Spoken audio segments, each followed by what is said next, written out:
ಈಗ ಸಡನ್ ಆಗಿ ಇತ್ತೀಚಿನ ಈಗ ಸೋಷಿಯಲ್ ಮೀಡಿಯಾ ಅಂತ ಬಂದ್ರೆ ಯಾವ್ದೋ ಪರ್ಸನ್ ಏನೋ ಒಂದು ಡೈಲಾಗ್ ಹೇಳಿರ್ತಾರೆ ಅಥವಾ ಏನೋ ಒಂದು ಮಾಡಿರ್ತಾರೆ ವಿಷಯ, ಫುಲ್ ಟ್ರೆಂಡಿಂಗ್ ಹೋಗಿರ್ತಾರೆ. ನೆಕ್ಸ್ಟ್ ಲೆವೆಲ್ ಟ್ರೆಂಡಿಂಗ್ ಅಂದ್ರೆ ತುಂಬಾ ಹೌದು. ಒಳ್ಳೆ ಕಂಟೆಂಟ್ ಮಾಡಿ ಎಫರ್ಟ್ ಹಾಕಿರೋರು ಆ ಲೆವೆಲ್ ಹೌದು. ಟ್ರೆಂಡಿಂಗ್ ಹೋಗಲ್ಲ. ಏನೋ ಫ್ಲೂಕಲ್ಲಿ ಹೋಗಿರೋದು ಒಂದಷ್ಟು ಇರ್ತವೆ. ಸಡನ್ ಆಗಿ ಅವ್ರಿಗೆ ಫುಲ್ ಅಟೆನ್ಷನ್ ಎಲ್ಲ ಸಿಗತ್ತೆ. ಆಮ್, ಆಮೇಲೆ ತಕ್ಷಣ ಮಾಯ ಆಗಿ ಹೋಗ್ತಾರೆ ಒಂದಷ್ಟು ದಿನ ಆದ್ಮೇಲೆ. ಆ ಟ್ರೆಂಡ್ ಬಗ್ಗೆ ಏನ್ ಹೇಳ್ತೀರಾ? ಓಕೆ, ಅಂದ್ರೆ ಜನಕ್ಕೆ ಇಷ್ಟ ಆಗುತ್ತೆ, ಅದು ಟ್ರೆಂಡ್ ಆಗೋದು ಓಕೆ. ಅದರಿಂದ ಅವ್ರ ಲೈಫ್ ಅಫೆಕ್ಟ್ ಆಗ್ದಂಗೆ ಅವ್ರಿಗೆ ಯಾರನ್ನ ಒಂದಷ್ಟು ಬುದ್ಧಿವಾದ ಹೇಳ್ಬೇಕು. ಅಂದ್ರೆ ತುಂಬಾ ಜನ ಮೆಂಟಲ್ ಇದಾಗೋದು ಸಾಧ್ಯತೆ ಇದೆ. ಅಂದ್ರೆ ಅವ್ರು ಡಿಸ್ಟರ್ಬ್ ಆಗ್ತಾರೆ. ಫಾರ್ ಎಕ್ಸಾಂಪಲ್ ಅಂದ್ರೆ ಹೆಸರುಗಳು ತಗೋಬೋದಾ ಇಲ್ವಾ? ಒಬ್ರು ಅಂದ್ರೆ ಇದು ಪ್ಯಾಟೆ ಮಂದಿ ರಾಜೇಶ್ ರಾಜೇಶ ಅಂತ, ಹೌದು. ಸೊ ಅವ್ರದ್ದಾಯ್ತು. ಅದೇ ರೀತಿದೆ ಇನ್ನೊಬ್ರದ್ದಾಯ್ತು, ಡಿಸ್ಟರ್ಬ್ ಆದ್ರು. ಹಾಡ್ ಅಂದ್ರೆ ಅವ್ರು ಹೇಳ್ತಿದ್ರು. ಅದಕ್ಕೆ ಯೂಸ್ ಟು ಇರಲ್ಲ, ಅಷ್ಟು ಹೌದೌದು. ಅಟೆನ್ಷನ್, ಅಷ್ಟು ಸಡನ್ ಆಗಿ ಸಿಗ್ತಾರೆ. ಅವ್ರೇನ್ ಅನ್ಕೋತಾರೆ, ಓಕೆ ನಾಳೆಯಿಂದ ಒಂದು ಪಾಯಿಂಟ್ ಆ ಜರ್ನಿ ಆದ್ಮೇಲೆ ನಮ್ ಲೈಫ್ ಹೀಗಿರುತ್ತೆ ಅಂತ ಅನ್ಕೋತಾರೆ. ಅದ್ ಕಮ್ಮಿ ಆದಾಗ ಓಕೆ ಅದನ್ನ ಮಾಡ್ಬೇಕು ಅಂತ ಏನೋ ಒಂದಷ್ಟು ಟ್ರೈ ಮಾಡಕ್ ಹೋಗ್ತಾರೆ. ಆಮೇಲೆ ಇಂಬ್ಯಾಲೆನ್ಸ್ ಆಗುತ್ತೆ. ಅವ್ರ ಲೈಫಲ್ಲಿ ತುಂಬಾ ಚೇಂಜಸ್ ಆಗಿರುತ್ತೆ. ಫೈನಾನ್ಷಿಯಲಿ ಇರ್ಬೋದು, ಎಲ್ಲ ಚೇಂಜಸ್ ಆಗಿರುತ್ತೆ. ಆಮೇಲೆ ಮತ್ತೆ ಕಮ್ ಬ್ಯಾಕ್ ಆಗಕ್ಕಾಗಲ್ಲ. ಅವಾಗ ಡಿಸ್ಟರ್ಬ್ ಆಗ್ತಾರೆ. ಪರ್ಸನಲ್ ಲೈಫ್, ಮೆಂಟಲ್ ಹೆಲ್ತ್ನೆಸ್ ಎಲ್ಲ ಡಿಸ್ಟರ್ಬ್ ಆಗುತ್ತೆ. ಪಾಪ ಇವರು ಹ್ಯಾಪಿ ಬರ್ತ್ಡೇ ಹೇಳ್ತಾ ಚಂದು, ಕಾಫಿನಾಡು ಚಂದು ಅವರು, ಅವರನ್ನು ಹೇಳಿದ್ರೆ ಎಲ್ಲೋದ್ರು ಬೈತಾರೆ, ನನ್ಗೆ ಸೆಲ್ಫಿ ಕೇಳ್ತಾರೆ. ಅದಂದ್ರೆ ಅವ್ರಿಗೊಂದು ಪಾಯಿಂಟ್ ಆದ್ಮೇಲೆ ಅವ್ರದ್ದು ಸೋಷಿಯಲ್ ಲೈಫ್ ಬೇರೆ, ಡೈಲಿ ಲೈಫ್ಗೆ ಅವ್ರು ಆಟೋ ಓಡಿಸ್ಲೇಬೇಕು, ಅವ್ರು ದುಡಿಲೇಬೇಕು. ಅದಕ್ಕೂ ಡಿಸ್ಟರ್ಬ್ ಆಗ್ತಿದೆ. ಈ ಕಡೆ ಇದು ಡಿಸ್ಟರ್ಬ್ ಆಗ್ತಿದೆ. ಬಟ್ ನನ್ನ ಪ್ರಶ್ನೆ ಏನಂದ್ರೆ, Big Boss is a very hype show. ಅದು ತುಂಬಾ ಹೈಪ್ ಇರುವಂತ ಒಂದು ರಿಯಾಲಿಟಿ ಶೋ. ಇವತ್ತಿಗೂ ಕೂಡ ಅದ್ರಲ್ಲಿ ಒಂದ್ಸಲ ನನಗೆ ಕಂಟೆಸ್ಟೆಂಟ್ ಆಗಿ ಅವಕಾಶ ಸಿಗ್ಬೇಕಂತ ಕಾಯ್ತಾ ಇರೋರು ಎಷ್ಟೋ ಜನ. ಅಟ್ ದ ಸೇಮ್ ಟೈಮ್ ಅಲ್ಲಿಂದ ಹೊರಗಡೆ ಬಂದ ಮೇಲೆ ಕಂಟೆಸ್ಟೆಂಟ್ಸ್ ಆಗಿದ್ದವ್ರು ಆಗಿರ್ಬೋದು ಅಥವಾ ವಿನ್ನರ್ಸ್ ಆಗಿರೋರು ಆಗಿರ್ಬೋದು, ಆ ಸ್ಟೇಜ್ನ ಎಷ್ಟು ಚೆನ್ನಾಗಿ ಯೂಟಿಲೈಸ್ ಮಾಡ್ಕೊಳ್ತಾ ಇದ್ದಾರೆ ಕರಿಯರ್ಗೆ ಅನ್ನೋದು ಒಂದು ಕ್ವೆಶನ್ ಇರುತ್ತೆ. ಬಿಗ್ ಬಾಸ್ ಅಂತ ಶೋ ಬಂದಾಗ ಒಂದು ನೋಷನ್ ಇರುತ್ತೆ, ಅಯ್ಯೋ ಇಲ್ಲಿ ಹೋದ್ರೆ ಒಂದ್ ಸ್ವಲ್ಪ ಅಲ್ಲಿ ಏನ್ ಗಲಾಟೆಗಳಾಗುತ್ತೋ ಅಥವಾ ನಮ್ ಕ್ಯಾರೆಕ್ಟರಿಸ್ಟಿಕ್ಸ್ ಇಂದ ಯಾರಿಗೋ ನೋವಾಗೋದು, ಅದು ಏನೋ ನಮ್ ನೆಗೆಟಿವ್ ಆಗೋದು, ಈ ತರದೆಲ್ಲ ಆಗ್ಬಿಡುತ್ತೆ ಅನ್ನೋಂತ ಒಂದು ಭಯ ಇರುತ್ತೆ. ಯೂಶಲಿ ನನಗೂ ಇತ್ತು ಹೋಗೋದಕ್ಕಿಂತ ಮುಂಚೆ. ಇಲ್ಲಪ್ಪ ಆರಾಮಾಗಿ ನಾನು ಇವಾಗ ಹೊರಗಡೆ ಬಂದು ಸಿನಿಮಾ ಮಾಡ್ಬೇಕು ಅಂತ ಪ್ರಿಪೇರ್ ಆಗ್ತಿದ್ದೀನಿ. ಇಂಥ ಟೈಮಲ್ಲಿ ನಾನು ಬಿಗ್ ಬಾಸ್ ಹೋಗಿ ಅಲ್ಲೇನೋ ಗಲಾಟೆಗಳು ಏನೋ ಆಗಿ ಆಮೇಲೆ ಹೆಸರಾಳಾಗ್ಬಿಟ್ರೆ ಅದು ಇದು ಅನ್ನೋದು ಭಯ ಇರುತ್ತೆ. ಬಟ್ ಏನು ಅಂತ ಹೇಳಿದ್ರೆ ನಮ್ಗೆಲ್ಲಾರ್ಗೂ ಗೊತ್ತಿರ್ಬೇಕಾಗಿರೋದೊಂದು, ಹೇಳ್ತಾರಲ್ಲ ಯೂಶುವಲಿ ಅಲ್ಲಿ ಕರಪ್ಷನ್ ಇದೆಯಂತೆ, ಅಲ್ಲಿ ಪ್ರಾಬ್ಲಮ್ ಇದೆಯಂತೆ, ಇಲ್ಲಿ ಪ್ರಾಬ್ಲಮ್ ಇದೆಯಂತೆ. ಸೊ ಹಂಗೆಲ್ಲ ಇದೆ ಅಂತ ನಾವ್ ಯಾರು ಅಲ್ಲಿ ಹೋಗಿದ್ರೆ ನಾವು ಬದುಕೋದಕ್ಕೆ ಆಗಲ್ಲ.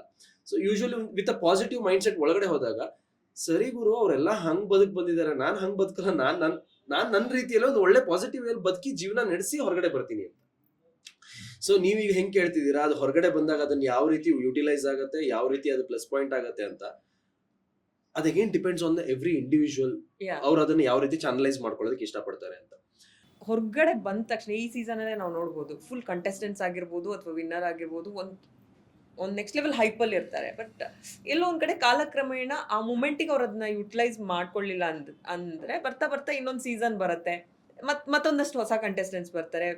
ಸೊ ಜನರಿಗೆ ನಾವು ಎಷ್ಟು ಮಟ್ಟಿಗೆ ಉಳ್ಕೋತೀವಿ ಅವ್ರ ಮನ್ಸಲ್ಲಿ ಅನ್ನೋದು ಒಂದ್ ಇರುತ್ತೆ. ಸೊ ನೀವ್ ಹೇಳ್ತಾರೆ ಬೆಟ್ಟ ಹತ್ತಿದ್ಮೇಲೆ ಬೆಟ್ಟ ಇಳಿಬೇಕು ಅಂತ, ಬೆಟ್ಟ ಇಳಿದ್ಮೇಲೆ ಹೆಂಗ್ ಯುಟಿಲೈಸ್ ಮಾಡ್ಕೋಬೇಕು ಅನ್ನೋದು ಗೊತ್ತಿರ್ಬೇಕು ಅಂತ. ಕರೆಕ್ಟ್. ಈಗ ಏನಂದ್ರೆ ಇವಾಗ ಬಿಗ್ ಬಾಸ್ ಅಲ್ಲಿ ಇರ್ಬೇಕಾದ್ರೆ ನನ್ನ ಗೆಲುವಿಗೆ ಮುಖ್ಯವಾದಂತ ಒಂದು ಕಾರಣ, ನನಗೆ ನಾನ್ ಮಾಡ್ತಿದ್ದಂತ ಹೋಟೆಲ್ ಬಿಸ್ನೆಸ್. ಹೋಟೆಲ್ ಆಮೇಲೆ ಆಗಿದ್ದು ಹೊರಗಡೆ ಬಂದ್ಮೇಲೆ. ನಾನ್ ಮಾಡ್ತಿದ್ದಂತ ದೋಸೆ ಕ್ಯಾಂಪ್ ಅಂತ ಕರಿಬಹುದು ಅಥವಾ ಫುಡ್ ಟ್ರಕ್ ಅಂತ ಕರಿಬಹುದು ನೀವು, ಆ ಬಿಸ್ನೆಸ್. ಸೊ ನಾನು ಹೊರಗಡೆ ಬಂದಾಗ ನಾನು ಇದನ್ನ ಹೇಗೆ ಎಲಿವೇಟ್ ಮಾಡ್ಬೋದು, ನನಗೆ ಸಿಕ್ಕಿರುವಂತ ಫೇಮ್ ಅಲ್ಲಿ, ನನಗೆ ಸಿಕ್ಕಿರುವಂತ ಜನಪ್ರಿಯತೆಯಲ್ಲಿ, ನಾನು ಬಿಗ್ ಬಾಸ್ ಒಳಗಡೆ ಹೋಗ್ಬೇಕಾದ್ರೆ ನಾನು ಆನ್ ರೆಗ್ಯುಲರ್ ವೀಕ್ ಡೇ ಅಲ್ಲಿ ಒಂದು 7,000 to 8,000 ರೂಪಾಯಿ ಬಿಸ್ನೆಸ್ ಮಾಡ್ತಾ ಇದ್ದೆ. ಅದು ಬರೀ ಸಾಯಂಕಾಲ ನಾನು ಆಟೋ ಹಾಕಿ. ನಾನು ಬಿಗ್ ಬಾಸ್ ಇಂದ ಹೊರಗಡೆ ಬರ್ಬೇಕಾದ್ರೆ ಪ್ರತಿ ದಿವಸ ಟು ಬಿ ವೆರಿ ಪ್ರಿಸೈಸ್ 27,000 ರೂಪಾಯಿ ಬಿಸ್ನೆಸ್ ಆಗ್ತಾ ಇತ್ತು ಬರೀ ಸಾಯಂಕಾಲ. ಸೊ ಐ ಜಸ್ಟ್ ಫೆಲ್ಟ್, ಅಂದ್ರೆ ನಾನು ಆ ಲೆವೆಲಿಗೆ ಯೋಚನೆ ಮಾಡಿ ಮಾಡಿದಂತ ಬಿಸ್ನೆಸ್ಸೇ ಅಲ್ಲ ಅದು. ನಂಗೆ ಸಿನಿಮಾ ಬರೋ ತನಕ ನಾನು ಹೆಂಗೋ ಬದುಕಬೇಕು ಅಂತ ಶುರು ಮಾಡಿದ್ದು. ಸೊ ಅದನ್ನ ಎಲಿವೇಟ್ ಮಾಡೋದಕ್ಕೆ ನನಗೊಂದು ವೇದಿಕೆ ಸಿಕ್ತು. ಸೊ ಅದಷ್ಟು ಎಲಿವೇಟ್ ಆಗಿದೆ ಅಂತ ಹೇಳಿದಾಗ, ನನ್ನನ್ನ ಅಲ್ಲಿ ತನಕ ಕರ್ಕೊಂಡು ಬಂದಿದೆ ಅಂತ ಹೇಳಿದಾಗ, ಇನ್ನೊಂದು 10 ಹೆಜ್ಜೆ ನಾವು ಜೊತೆಗೆ ನಡೆಯೋಣ. ಇವಾಗ ಈ ಬಿಸ್ನೆಸ್ ಅನ್ನ ನಾನು ಸ್ವಲ್ಪ ಮುಂದೆ ತಗೊಂಡೋದ್ರೆ, ಇದು ಎಷ್ಟೋ ಜನ ಅದರಿಂದ ಜೀವನ ನಡೆಸ್ತಾರೆ. ಈಗ ನನಗೆ ಸಿಕ್ಕಿರುವಂತ ಫೇಮ್ ಅನ್ನ ನಾನು ಯುಟಿಲೈಸ್ ಮಾಡ್ಕೊಂಡು ನನಗೊಂದು ಬಿಸ್ನೆಸ್ ಹುಟ್ಟಿಸ್ದಂಗೂ ಆಗುತ್ತೆ. ಅದ್ರ ಜೊತೆ ಎಷ್ಟೋ ಜನ ಕೆಲಸಗಾರರಿಗೂ ಒಂದು ಉದ್ಯೋಗ ಅವಕಾಶ ಕೊಟ್ಟಂಗಾಗತ್ತೆ. ಒಂದಿಷ್ಟು ಕೊಲಾಬರೇಟಿವ್ ಡಿಸಿಷನ್ಸ್ಗಳು ತಗೊಂಡೆ. ಅಂಡ್ ಬಹುಶಃ ನನಗೆ ಬಿಗ್ ಬಾಸ್ ಒಳಗಡೆ ಹೋಗೋದಕ್ಕಿಂತ ಮುಂಚೆ ಫೇಮ್ ಇಂದ ಹೊರಗಡೆ ಬಂದು ಈ ಸ್ಟ್ರೀಟ್ ವೆಂಡರ್ ಜರ್ನಿಯಲ್ಲಿ ನಾನು ತೊಡಗಿಸ್ಕೊಂಡಿದ್ರಿಂದ I somewhere new balance of life, of fame, money, everything. ನಾನು ದುಡ್ಡು ಬಂದಾಗ ಹಿಂಗ್ ಹಾರ್ಬಿಟ್ರೆ ಟಪ್ ಅಂತ ಬಿದ್ಬಿಟ್ರೆ ನೋವಾಗ್ಬಿಡುತ್ತೆ ಗುರು, ಬೇಡ, ಒಂದು ಬ್ಯಾಲೆನ್ಸ್ಡ್ ಆಗಿರೋಣ. ಈವನ್ ಬಿಗ್ ಬಾಸ್ ಹೊರಗಡೆ ಬಂದಾಗ್ಲೂ ಕೂಡ ಅದೆಲ್ಲೋ ತಲೆಗೆ ಹತ್ತು ಬಿಡುತ್ತೆ, ಅದು ಗೊತ್ತಿಲ್ಲ ನನಗೆ ಅದು ಹೆಂಗ್ ಹತ್ತೋದು ಅಂತ, ನಾ ಹತ್ತಿಸ್ಕೊಳಕ್ ಬಿಟ್ಟಿಲ್ಲ. ಸೊ ಬ್ಯಾಲೆನ್ಸ್ಡ್ ಅಲ್ಲಿ ಇರ್ತಾ ಇದ್ದೆ. ಇಲ್ಲಿ ಏನು ಯಾವಾಗ್ಲೂ ಹೇಳಕ್ ಬರಲ್ಲ, ನೀವು ಎಷ್ಟಕ್ ಬೇಕಾದ್ರೂ ಹಾರ್ಬೋದು, ಎಷ್ಟಕ್ ಬೇಕಾದ್ರೂ ಇಳ್ಬೋದು. ಅದೇ ನೀವು ಮಿಡ್ಲಲ್ಲಿ ಇದ್ದಾಗ ನೀವು ಬಿದ್ರೂ ನೋವಾಗಲ್ಲ, ಹಾರಿದ್ರೂ ಏನು ಕಷ್ಟ ಆಗಲ್ಲ ನಿಮ್ಗೆ ಅಂತ. ಸೊ ದಟ್ಸ್ ಹೌ ನಾನ್ ಅದನ್ನ ಮೇಂಟೈನ್ ಮಾಡ್ಕೊಂಡು ಬಂದೆ.